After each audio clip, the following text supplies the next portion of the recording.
राज्य में पढ़ुवा स्कूल छात्र छात्री लगी आसला आउ कि बड़ खबर जहाँ आपण मैंने समस्ते जानी रखा जरूरी। आसंता 16 तारिख ताला पड़िबो राज्यर समस्त सरकारी प्राथमिक विद्यालय।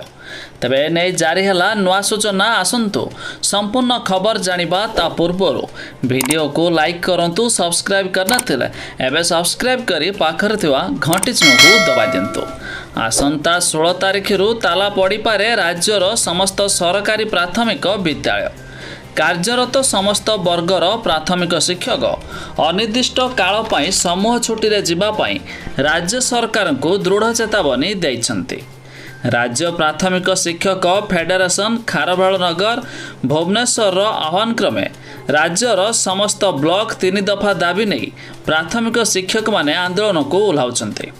एही क्रम रे नयागढ़ ब्लॉकर कार्यरत समस्त वर्गर प्राथमिक शिक्षक माने समग्र शिक्षा कार्यालय ठारे 500 रु ऊर्ध्व शिक्षक शिक्षयित्री एकत्रित होई एक विशाल रैली रे ब्लॉक शिक्षा अधिकारी कार्यालय ठारे पहुंची एक प्रतिवाद सभा करथिले।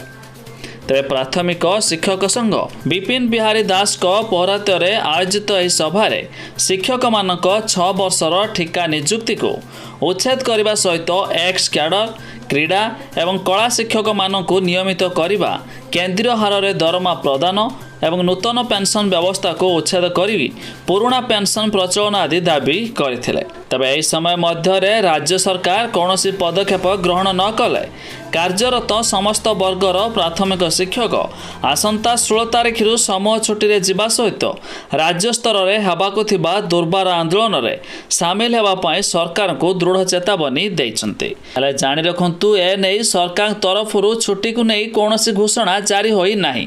तेबे खूब शीघ्र घोषणा हेबाकु जाउछि, जा आपण माने मध्य आगामी दिन मानकरे ताहा जानि पारिबे।